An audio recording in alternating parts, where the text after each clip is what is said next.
entire project of understanding how we can express the mind using computational machines is super successful, and we made a bunch of important philosophical insights on the way in the last century.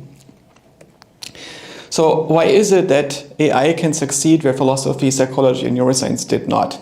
And I think that's largely because it has a unique methodology. It allows you to express your thoughts as simulations and then run those simulations. And the reason why this works is because mental processes are representations and the operations on those representations. And so you can express them entirely as abstract causal systems. And the idea that you can basically describe any systems using state transitions is what we could call computationalism. So if we want to take this computationalist perspective as a tool to understand how minds work, the way of doing this is to build an intelligent agent.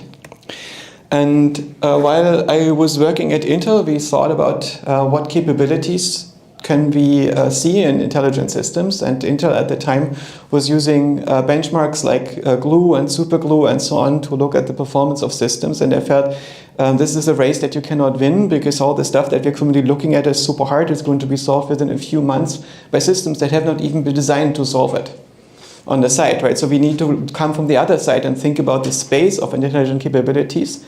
And that what we came up with is what we called informally the Big Nine. It's a somewhat informally defined space in which we qualitatively identified a bunch of dimensions, and each of those dimensions can be seen from narrow to general. And when we look at existing systems, we find that even LLMs and foundation models are only occupying a relatively small region of that space so far. So a simple definition of artificial intelligence could be that it's a system that reaches human level or beyond at all capability dimensions. But for practical purposes, you could also say it's a system that gets better at AI research than people, because this is the point at which we can go to the beach. So what's the most important unsolved question in AI? Minsky saw that AI is the science of making machines that do things that would require intelligence if done by people. And Alan Newell said it's the ability to solve problems, or I would say maybe intelligence is functional approximation in the service of control.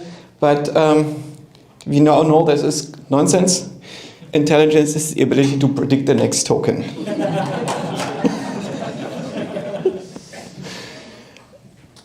And we just scale this up, and when we scale this up, we eventually end up at something after training it on the entirety of data in the universe with the entirety of compute that we can get, and it's going to be fully coherent and smarter than us.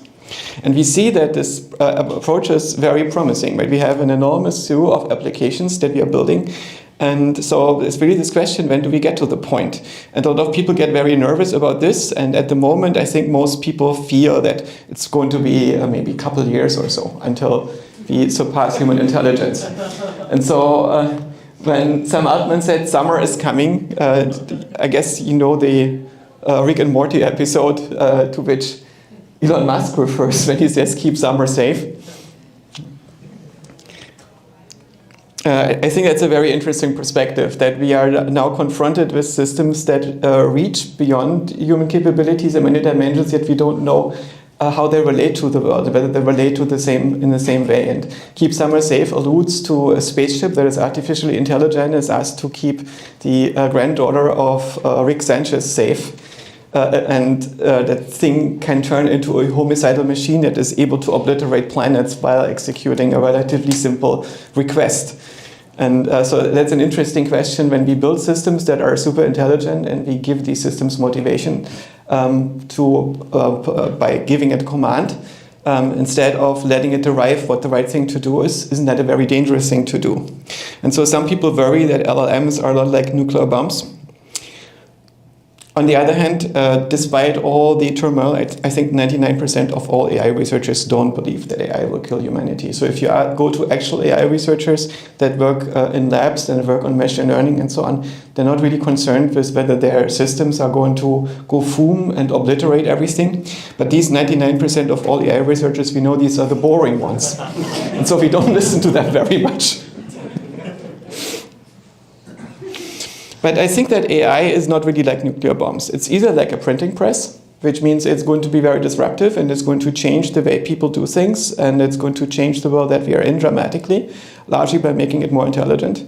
Or it's like photosynthesis, which means it's going to enable a lot more stuff going on, but also at the expense of existing systems that get displaced.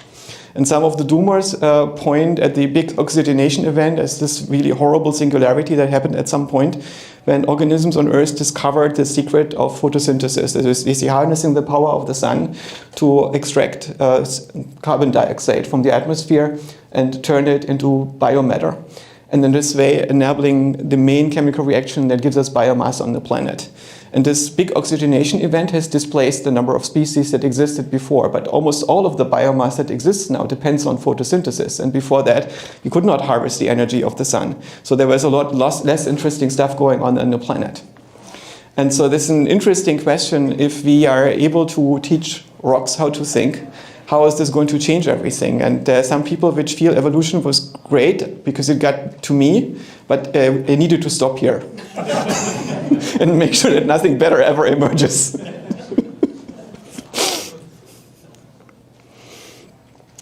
So there's some difference between what the LLM is doing and what we all thought AGI would be doing. What we see is that, for instance, we tend to be coherent with that little data. We are agents. We are directed on controlling our future and taking charge of what we are doing instead of just completing tokens. And we actually interact with the world rather than interacting with labeled data. And in some sense, the success of LLMs depends on training with labeled data because it's all labels. All labels that people thought are so important that they type them into the internet, which is also an interesting pre-selection of the data and the structure that we find there. And so there's an interesting question whether the intelligence that we observe in living systems is fundamentally of a different class of things to do than prompt completion, or whether at some level they are the same. And if we look at the current state of LLMs, they are somewhat below human performance in efficient learning from small data and goal-directed behavior. They're not as coherent for the most part, which means they're unreliable, and it's much harder to make an LLM responsible for its decisions. And they cannot be coupled to the environment in real time because they are implemented in offline fashion. But they have superhuman performance in prompt completion. And this means that the prompt completers are the part of our society that are most terrified of this, right? If you are not super smart, you will find that the LLM can give you superpowers. I have friends which have difficulty writing text because they're dyslexic and have ADHD, and they find the LLM is amazing because it is dramatically increasing their output and allows them to actually develop agency in the world. And on the other hand, if you are super smart and very good at managing things, you now have an army of interns that are pretty autistic, but that are doing exactly what you tell them, and you have as many as you want for $20 a month. Right, so there are a lot of people in the world now get superpowers, and the people who are terrified are opinion journalists who only complete prompts, right? By people who sit down, you know exactly when they sit down what they're going to write. Because now you have a machine that is able to do that in a way. And so AI systems have surpassed human AI criticism many years ago.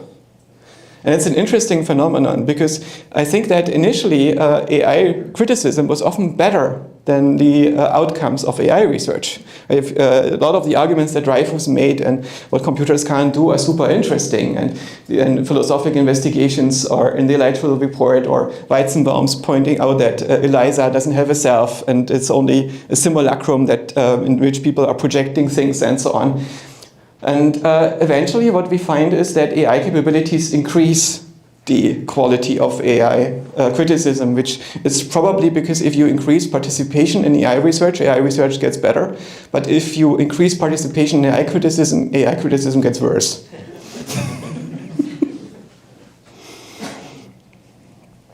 So that's, I think, a big problem, because I find when we ask ourselves what is the delta between current AI research and AGI, the amount of material that you find is relatively little. Right? And it's often not very substantial. The number of people who have meaningful arguments about what the current systems are not doing are typically working within the labs on those systems. And a lot of the public research is done by people who are not working at the same intellectual level of the people who are working on those systems. And that makes it very hard because, of course, almost everybody at OpenAI believes in the scaling hypothesis. And we don't know whether the scaling hypothesis is true, whether you can just scale it up to get to general intelligence or not.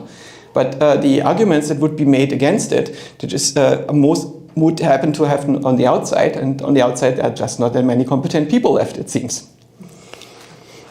So if we ask ourselves how it's possible to become intelligent from text alone, this history is quite long. I would argue that it might have started in the 1970s when people figured out that you can just do statistics over how often a word appears in a text, compare this to how often it is in all texts, and this tells you whether the word is probably a keyword for this text. So you can extract words based on how relevant they are for the text, and you can now have some kind of parameter that you can calculate for every word to say how relevant and how specific it is to the text, and this allows you to start summarizing the text. And then in the 1980s we had latent semantic analysis that was doing more statistics on the text and discovered similarities between words in this way. And in the 1990s we saw a lot of data compression for text analysis, because if you make a data compression model that learns the entropy of a given type of text and then use that model to compress text, you can find out, depending on how well the text compresses, whether it's an address or a first name or whether it's English or German. And in this way you can classify texts and understand what these things are. And when I was working in a lab in New Zealand in the 90s, we looked at structure and language. You all know these decompositions in grammars. Okay, so my professor saw that I was bored in class and told me, leave the class, sit down in the lab and try to use data compression to discover grammar and language. And I thought about how to do this, and I came up with the idea of using mutual information, which is the predictive power of one word for another word. And it's the same as this other word has for that word. So for instance, if you are predicting the word Ireland, then having seen it after the word northern, it becomes sort of likely in news texts, because Northern Ireland has been often in the news back then. And you save a few bits if you encode the word Ireland based on the word northern. But if you know that you will see the word Ireland at some point, you can also backwards predict the word northern in front of it. And so there's a certain probability that makes that word more likely. And the amount of bits that you save when you encode this dependency both ways is the same, which is why it's called mutual information. It's how well these terms predict each other in text.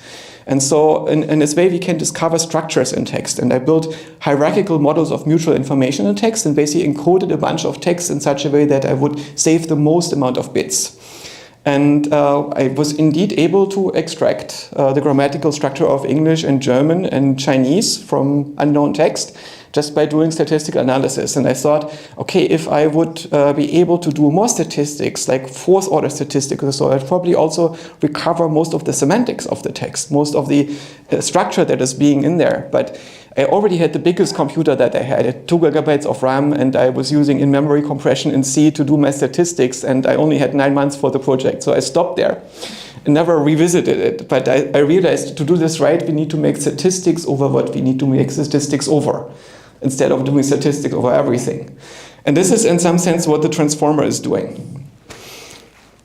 Right, so before the transformer happened, we got word2vec. It basically found the concept of embedding space for language.